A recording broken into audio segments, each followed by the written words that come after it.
cap rates have been, in my 30-year career, they're probably at an all-time low. Sure. Now, as interest rates are piping up and we anticipate more interest rate hikes this year and certainly into 2023, we believe they're going to continue. Depending on the sector you're in, depending on the product type, some of those cap rates, ironically, might not move. Right. Or they will certainly not move to match the increase in interest rates. Welcome to the How to Scale Commercial Real Estate Show. Whether you are an active or passive investor, we'll teach you how to scale your real estate investing business into something big. John Powell has been involved in the commercial real estate landscape for the last 30 years. He's the president at Phoenix Commercial Properties based in Raleigh, North Carolina. John, welcome to the show. Sam, thank you so much for the opportunity. Good afternoon. Hey, good afternoon. Appreciate you coming on. You are living the dream in the state I just left. Man, you live in North Carolina. That's an absolutely gorgeous state to be in, John. There are 3 questions I ask every guest who comes to the show in 90 seconds or less. Can you tell me, sir, where did you start? Where are you now? And how did you get there? I have to give 100% of the credit to my father. He was an attorney in Cary, and he owned a small office building when I was growing up. So growing up, I was the janitor, the landscaper, and I had a chance to work on fit-ups every now and again as someone improved the space. While I was in college, he decided to assemble 125 acres out near the Raleigh-Durham International Airport to create a business park. And before I knew it, I was getting my real estate license, and I was learning a lot about development. So what is topo? I was going before a town council meeting to speak at a public hearing or to try to get a site plan approved. And very quickly, I took over the marketing of the project, and I was honored enough to create marketing strategies I'd studied in college around an asset class.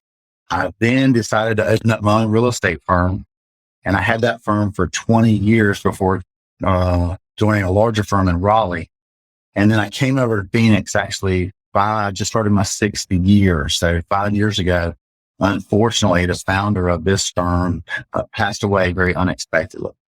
And they asked me to come over and to kind of drive the bus. And so it has been a 30-year journey plus a lot of childhood education that really has delivered me to where I'm at today.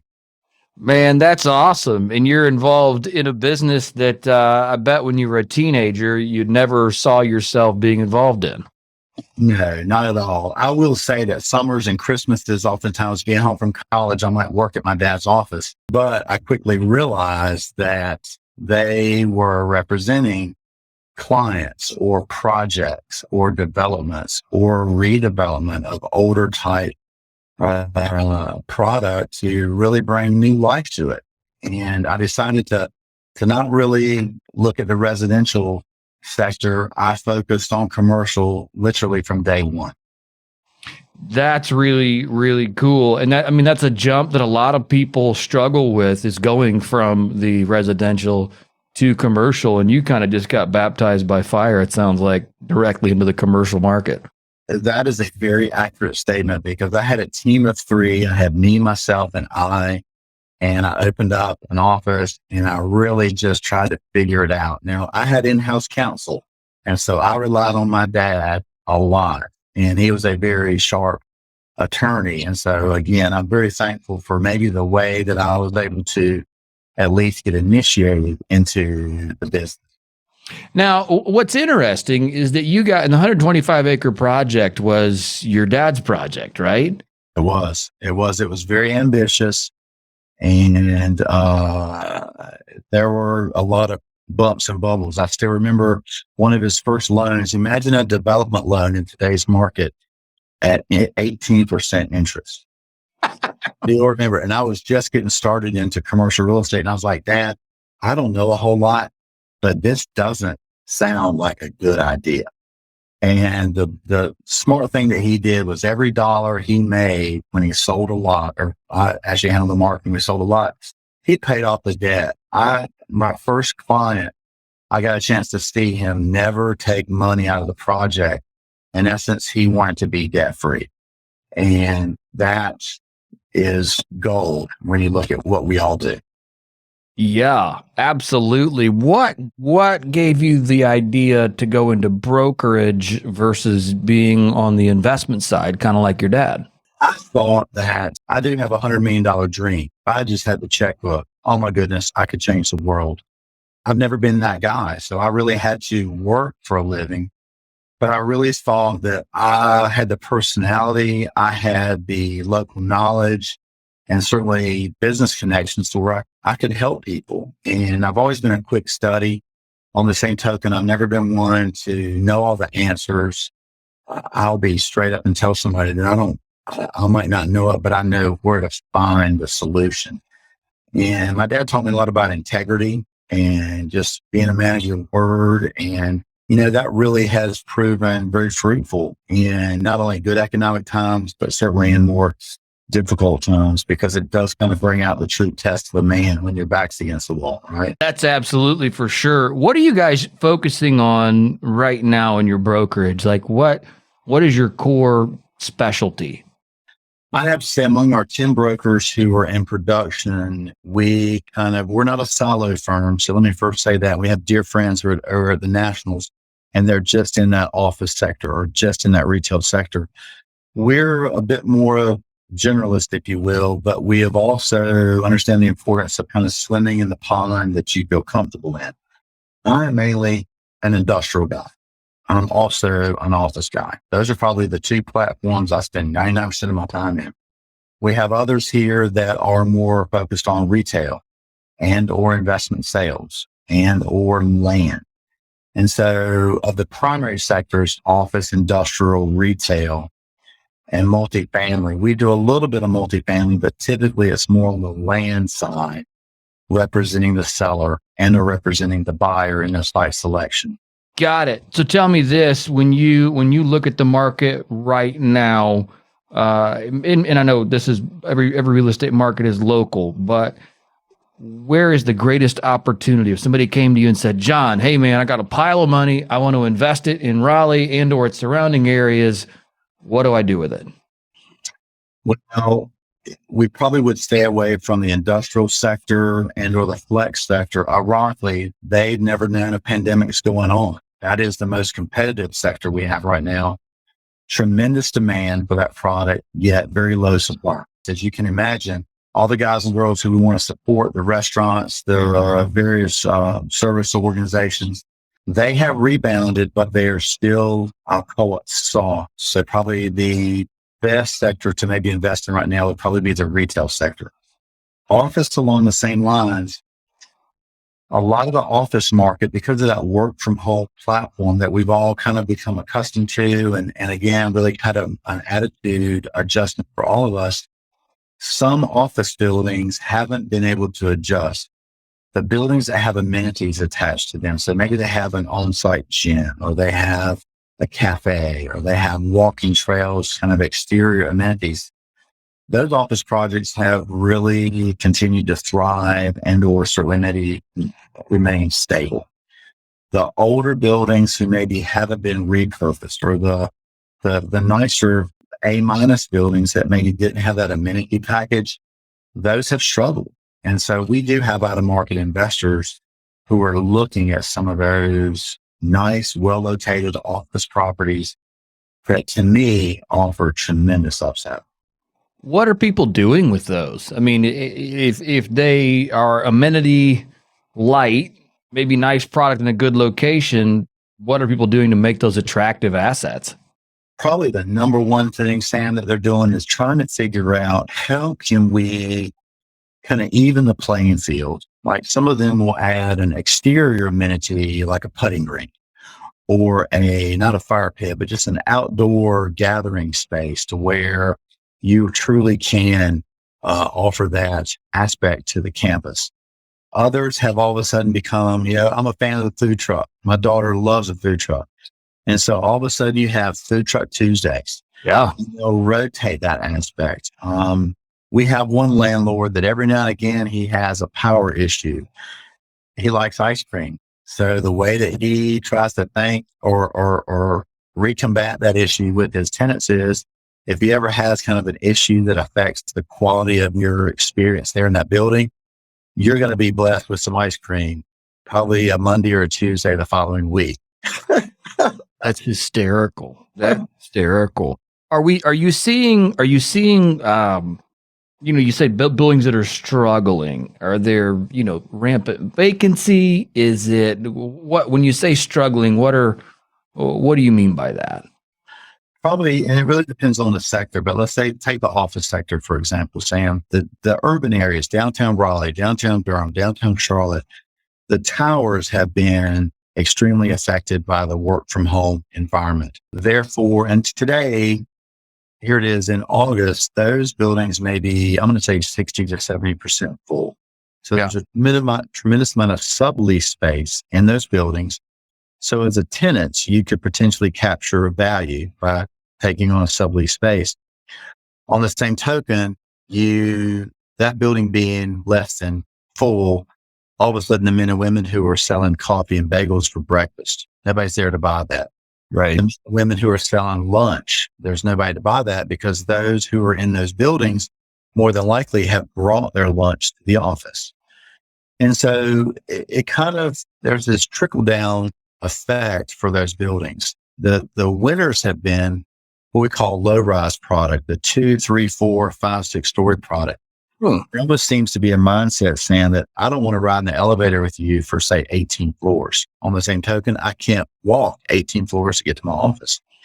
Yet I don't mind walking 3, 4, or 5 flights of stairs to get to my office. So where there are losers, oftentimes in a marketplace, another similar position product could be a winner.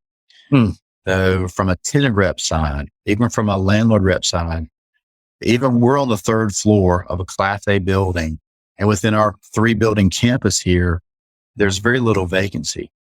We relocated our office December 1st, 2020, in the midst of the pandemic. We invested in ourselves, so to speak. There was a lot of vacancy here in this 3-building campus when we came over. And in the last year and a half, these buildings are now almost full. So to kind of emphasize my point, this area has been one of the benefactors of people vacating the tower.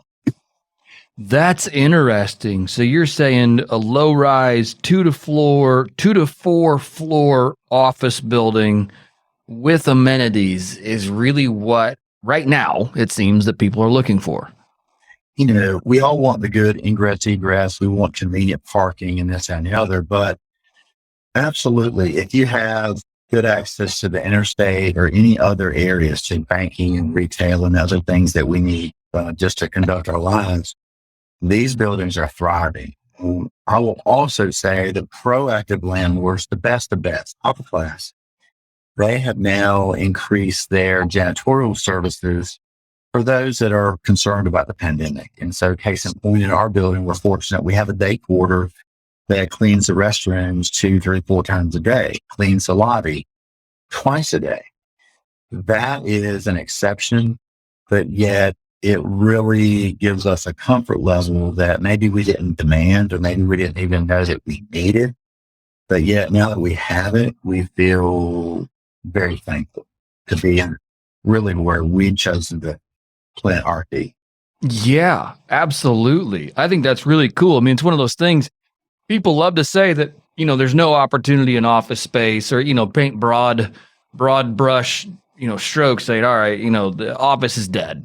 But you're telling us that it's not, and it's not with a very specific focus. I like that, because I've often thought, and I'm not an investor in office, so I don't know anything about office other than what you're telling me and what I've heard.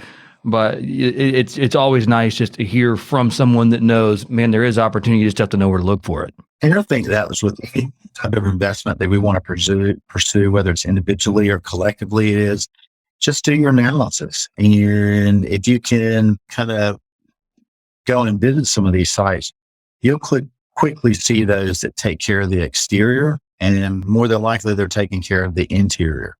And so if I were to be a buyer, I can take an abandoned building and spend a lot of money to retrofit it, or I can maybe take an underserved building and then do more minimal upgrades to kind of maximize that return. Is there, and I know this is an unfair question, so I'm going to ask it anyway. You can tell me it's an unfair question and leave it alone. But is there a cap rate that these are trading in right now that you can say this is kind of the range that you're looking at? Oh, wow. That's a big question. It's not I know.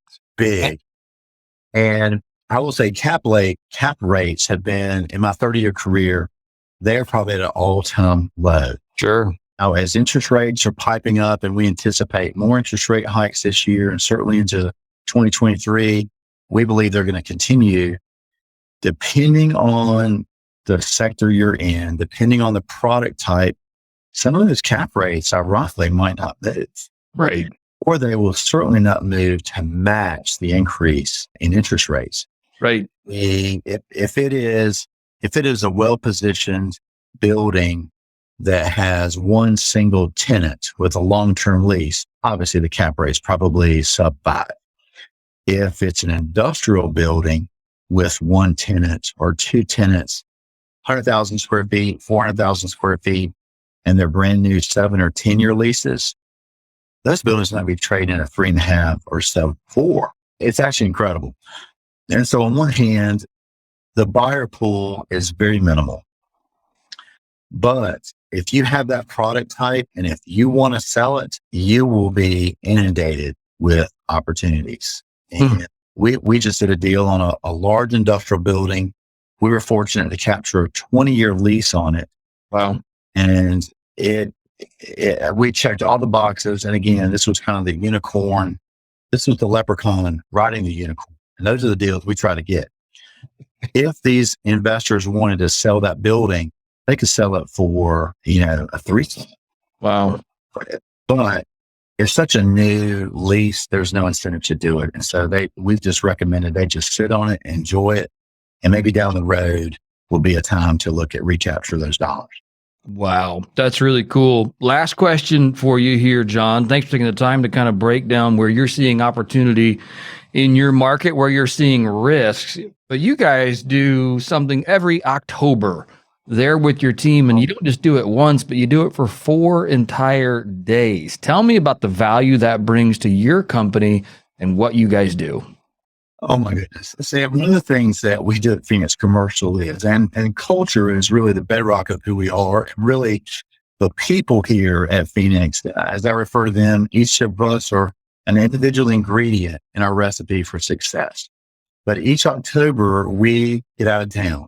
And we've gone to the North Carolina mountains, we've gone to the North Carolina coast, we've gone up into Virginia, and we just get away. And we stay together, we cook together, we clean together, we do a lot of team building exercises, we have a lot of fun, but we do a lot of strategic planning on not only where we're at as a company, but we look at where we're going. Really, what is the path that we want to take? I tell people all the time, this is not my journey, this is our journey. And even though I might be the one driving the bus, I greatly value their input. And so by getting out of town and just kind of pausing for a few days, and we invest a lot of dollars to accomplish this, but the return on our investment, Sam, it is tremendous. And it really has allowed us to grow closer as individuals. So when you team on a project with someone, you're teaming on a project with someone that you truly trust and you value their opinion. As I'm trying to make decisions internally, I have surrounded myself with a core leadership team of 3 other individuals who I greatly appreciate their opinions, but I lean on them. And I greatly respect the time, energy, and effort that they put into this organization. But getting out of town each October, it is a blast. Last year we went to Wilmington and we decided that we're going to go back there this year. So it's already booked and we can't wait. Man, that's awesome. I love the idea of, I guess as it pertains maybe even to I heard this on another interview I did today, and he called it pre-site work, a big developer. So it's kind of your pre-site work, for your team and for your organization. That's just so hard to do. I mean, it's hard to do because it seems like there's always too much to do. And so taking 4 days off. It's hard and it really requires commitment. And so we do a lot of training while we're there. Oftentimes in the mornings after breakfast, we will have training until kind of mid-afternoon. Obviously, we break for lunch. We check emails. We check voicemails. We return calls. But we have never run into a complete conflict. It is amazing. Our customers, when we share with them really what we're doing, some of them have begun or truly are looking into how they can implement within their organizations. I love it. I love it. John, you've given us so much to think about here today. Again, just to rehash it, you've given us opportunity or showed us how to find opportunity in the office space. You gave us some warning signs on the industrial side of things and guess what to expect on that front. And also just what you guys are doing to build team and culture inside of your organization. Absolutely love it. If our listeners want to get in touch with you and learn more about you, what is the best way to do that? Probably the easiest. Go to our website. It's Phoenix Commercial NC for NorthCarolina.com. My personal email is my first initial last name. So J Powell at PhoenixCommercialNC.com. And we welcome additional conversations, certainly with you in the future, but certainly the listeners that have enjoyed this today. Awesome. Thank you, John. We'll make sure we put all that there in the show notes. Appreciate you coming on and have a great rest of your day. Thank you again for the opportunity. Blessings to you and the family. Take care of yourself.